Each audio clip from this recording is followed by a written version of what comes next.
जय श्री कृष्णा। राधे राधे दोस्तों राजेश्वरी जी के घर में पूजा पाठ का और भक्ति का कोई भी माहौल नहीं था, लेकिन राजेश्वरी जी की बहुत इच्छा थी कि वे अपने घर में बाल गोपाल की प्रतिमा को लाएं, उनका प्राण प्रतिष्ठा करें और उनकी सेवा करें। राजेश्वरी जी काफ़ी कम उम्र की थी। बचपन से ही जब उन्हें भक्ति का बहुत ज़्यादा उन्हें शौक़ था, लड्डू गोपाल की सेवा का काफ़ी शौक़ था।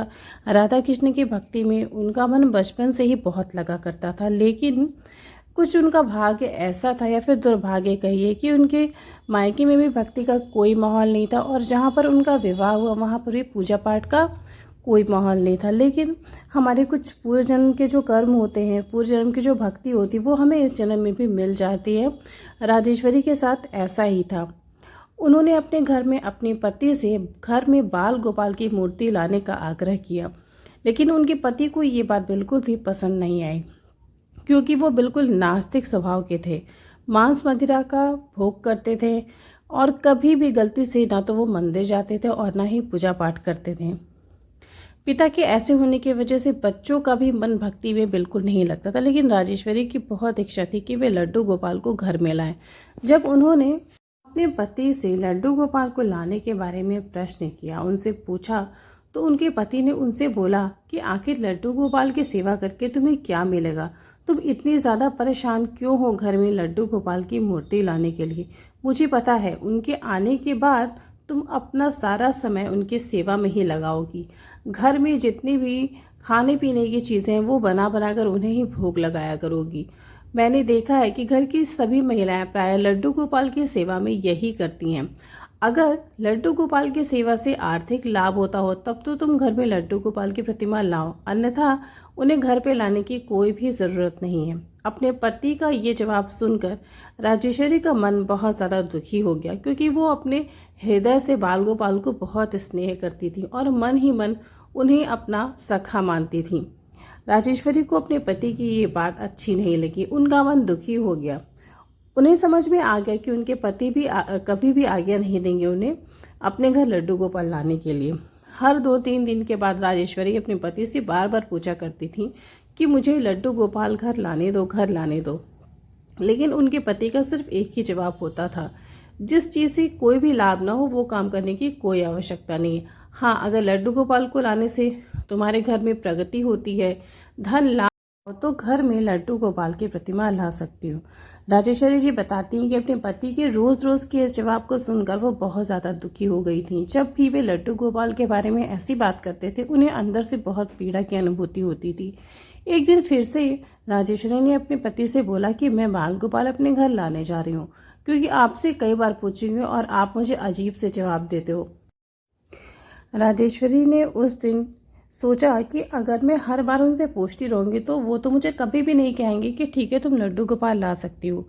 उस दिन राजेश्वरी ने एक ऐसा काम किया, एक ऐसा झूठ बोला जिसकी वजह से उसका भविष्य सुधर गया। अपने पति के द्वारा ऐसा जवाब देने पर राजेश्वरी ने अपने पति से बोला कि हाँ, मैंने पता किया है, मैंने अपनी सहेली से पूछा है कि लड्डू गोपाल को घर लाने से क्या फ़ायदा होता है। मेरी सहेली जो काफ़ी वर्षों से बाल गोपाल की सेवा कर रही है, उसने मुझे बताया कि लड्डू गोपाल के घर आते ही आर्थिक लाभ मिलने शुरू हो जाते हैं। वो भक्त को अर्श से अर्श तक पहुंचा देते हैं और हमारे पास जिन भी चीज़ों की कमी है वो सारी चीज़ें हमें मिल जाती हैं।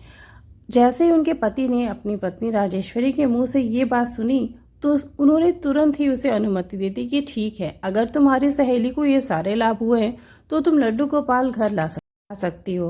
अपने पति के मुंह से ये बात सुनकर राजेश्वरी फूले नहीं समाई। उसे आज्ञा मिल गई घर पर लड्डू गोपाल की मूर्ति लाने की। राजेश्वरी अगले ही दिन दोपहर में जब उसके बच्चे स्कूल गए हुए थे, वो पैसे लेके घर से निकलती है और मार्केट जाकर लड्डू गोपाल की एक बहुत ही सुंदर सी प्रतिमा अपने घर लेकर आती है।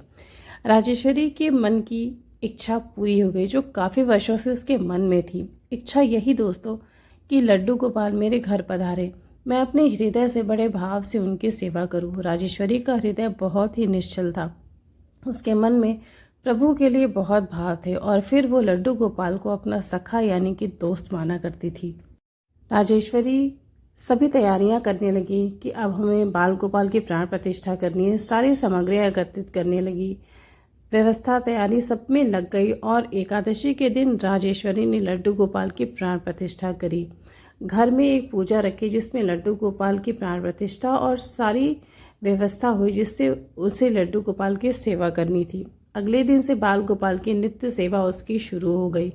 अब वो बहुत प्रसन्न थी क्योंकि उसके घर उसके सखा आ गए थे, उसके मित्र आ गए थे। रात दिन राजेश्वरी अपने सखा से बातें किया करती थी, वो भले ही उससे बात करें या ना करें।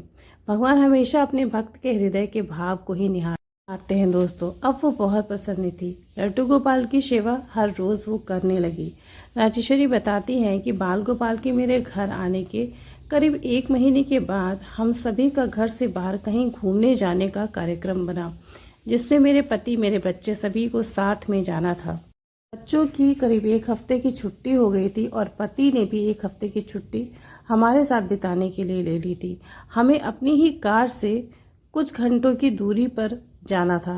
सभी जाने की तैयारियां करने लगे। मेरे पति को अब लड्डू गोपाल को देख देख कर क्रोध आने लगा था, क्योंकि उन्हें ऐसा लग रहा था कि लड्डू गोपाल के घर आते ही घर में धन की वर्षा होने लगेगी।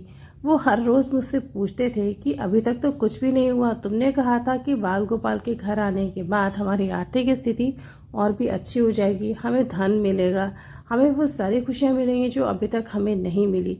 अपने पति की इस बेवकूफ़ी भरे सवाल का वो कोई भी जवाब नहीं देती थी, बस चुपचाप उन्हें सुनती रहती थी। बोलती भी तो क्या, ऐसे प्रश्नों का कोई भी उत्तर नहीं होता दोस्तों। सभी जाने की तैयारियां करने लगे और वो दिन आ गए जिस दिन राजेश्वरी को अपने परिवार के साथ शहर से बाहर घूमने के लिए जाना था। लेकिन अब वो मन ही मन सोचने लगी कि हमारे बाहर जाने के बाद लड्डू गोपाल की सेवा कैसे होगी। सभी जा रहे हैं, बच्चे भी घर पे नहीं रहेंगे, बाल गोपाल की सेवा कैसे होगी। तभी राजेश्वरी के मन में ये आया कि हम लड्डू गोपाल को अपने साथ ले चलते हैं, हम जहाँ भी जाएंगे उन्हें साथ ले जाएंगे और इस तरह से उनकी सेवा भी हो जाएगी, उन्हें भोग भी खिला दूंगी और बाल गोपाल को घर पे अकेला छोड़ना भी नहीं पड़ेगा। लेकिन जैसे ही राजेश्वरी ने इसके बारे में अपने पति को बताया, वो भड़क पड़े कि इस मूर्ति को साथ में ले जाने की क्या ज़रूरत है, तुमने तो सेवा के नाम पे हद ही करके रख दी है, वो सिर्फ एक मूर्ति है, कोई बच्चे या सच में इंसान नहीं कि तुम अपने साथ उन्हें घूमती लेके फिरो। राजेश्वरी ने अपने पति की बात नहीं मानी। वो लड्डू गोपाल को साथ ले चलने की तैयारियां शुरू कर दी। वो दिन आया जब उन्हें घर से निकलना था। सभी गाड़ी में बैठ गए और सबसे आखिरी में राजेश्वरी घर को ताला बंद लगाने के बाद आने लगी। उसके पति ने देखा कि उसके गोद में बाल गोपाल भी हैं। तभी वो उसे ज़ोर से चिल्लाकर डांटने लगी, लेकिन राजेश्वरी ने अपने पति को सीधा मना कर दिया कि मैं अपने सखा को अकेला छोड़कर बिल्कुल नहीं जाऊंगी। आप नाराज़ हो तो होइए, लेकिन मुझे आपके नाराज़गी से कोई भी फ़र्क नहीं पड़ता। राजेश्वरी लड्डू गोपाल को लेकर गाड़ी में बैठ जाती है और सभी निकल पड़ते हैं। कुछ घंटों का सफ़र तो ठीक होता है दोस्तों। राजेश्वरी अपने लड्डू गोपाल को रास्ते में भोग खिलाते हुए और जल पिलाते हुए जाती है। उसके पति उसकी ये सारी व्यवहार हरकतों को देखकर बहुत नाराज़ होते हैं, लेकिन राजेश्वरी को अब सिर्फ अपने सखा की ही चिंता थी। बाकी सभी लोगों की बातों से उसके ऊपर कोई भी फ़र्क नहीं पड़ता था, क्योंकि बाल गोपाल की सेवा करते करते उसके हृदय में जो प्रेम था उनके लिए, वो पहले से और भी ज़्यादा बढ़ चला था। दोस्तों, जिस जगह पे उन्हें पहुंचना था वहां पहुंचने में अभी करीब 2 घंटे का रास्ता बाकी था। राजेश्वरी अपनी गोद में लड्डू गोपाल को लिए कार में बैठी थी। सभी आराम से बैठे हुए थे और सभी की आंखें लगी हुई थी। ड्राइवर गाड़ी चला रहा था। तभी राजेश्वरी को एक अजीब सी बेचैनी का अनुभव हुआ। अचानक से उसकी आंख खुली। उसकी नज़र अपने लड्डू गोपाल पे पड़ी कि कहीं उन्हें कोई तकलीफ़ तो नहीं हो रही। राजेश्वरी लड्डू गोपाल को देखती है और फिर अपने हाथों से उनके चेहरे को सहलाकर अपने सीने से लगा लेती है, उन्हें स्नेह करने लगती है। तभी राजेश्वरी को अनुभव होता है कि लड्डू गोपाल उन्हें मैया मैया कहकर बुला रहे हैं। आवाज़ सुनाई देती है। राजेश्वरी को लगता है कि ये मेरा वहम है। वो फिर से अपनी आंख बंद कर लेती है और उसकी आंख लग जाती है, उसे नींद आ जाती है। तभी राजेश्वरी ने एक ऐसा सपना देखा दोस्तों, जिसे देखकर वो बहुत ज़्यादा डर गई। राजेश्वरी इस सपने में देखती है कि उसके लड्डू गोपाल उससे कह रहे हैं कि मैया तो इस गाड़ी से उतर जा। राजेश्वरी अपने बाल गोपाल से पूछती है कि क्यों पूछ रहा है तू ऐसा सखा, आखिर बात क्या है, इस गाड़ी में बैठने पर क्या दिक्कत है। लड्डू गोपाल सपने में राजेश्वरी से कहते हैं इस गाड़ी से उतर जा, आगे बहुत ज़्यादा खतरा है। ये सुनकर लड्डू गोपाल के मुंह से राजेश्वरी की नींद खुल जाती है। उसे बहुत पसीना आया रहता है, वो घबरा जाती है। तभी वो अपने पति से गाड़ी को रोकने के लिए कहती है। उसके पति कहते हैं कि क्या हुआ, तुम रोकने के लिए क्यों कह रहे हो। राजेश्वरी कहती है कि जल्दी से गाड़ी को किनारे रोकिए। उसके पति ड्राइवर से गाड़ी को किनारे रुकवाते हैं। वो पूछने लगते हैं राजेश्वरी से कि क्या नाटक है, तुम क्यों रुकने के लिए कह रही हो। राजेश्वरी अपने पति से स्वप्न के बारे में बताती है। उसके पति उसे फिर से डांटते हैं कि तुम क्या बच्चों जैसी बकवास कर रही हो, ऐसा क्या कभी हो सकता है, कोई मूर्ति कभी बात कर सकती है, तुम्हारा दिमाग खराब हो गया और तुम्हें डॉक्टर को दिखाने की आवश्यकता है। लेकिन राजेश्वरी सच में बहुत घबरा चुकी रहती है। वो अपने पति से जिद करती है कि तुम गाड़ी रोको, हमें इस गाड़ी से उतारो, हमें आगे नहीं जाना। राजेश्वरी जिद करके बच्चों के साथ गाड़ी से उतर जाती है। उसकी गोद में लड्डू गोपाल रहते हैं और अपने पति और ड्राइवर से भी गाड़ी से बाहर उतरने के लिए कहती है। राजेश्वरी की जिद करने पर वे दोनों भी गाड़ी से बाहर आते हैं। दोस्तों, जैसे ही सभी गाड़ी से उतरते हैं, ड्राइवर की नज़र पड़ती है कि गाड़ी की पेट्रोल की टंकी में भयंकर आग लगी है और कुछ ही मिनट के बाद वो आग पूरी गाड़ी में फैल जाती है, जिसकी वजह से गाड़ी में धमाका हो जाता है। पूरी की पूरी गाड़ी आग का गोला बन जाती है। दोस्तों, ये दृश्य वे खड़े खड़े देखते रह जाते हैं। सबकी आंखें फटी की फटी रह जाती हैं। गाड़ी कुछ ही मिनटों में जल के खाक हो जाती है। दोस्तों, सभी एक दूसरे का चेहरा देखने लगते हैं, खासकर राजेश्वरी के पति। उनकी आंखें फटी रह जाती। वो अपनी पत्नी और कभी लड्डू गोपाल को निहारते रहते हैं।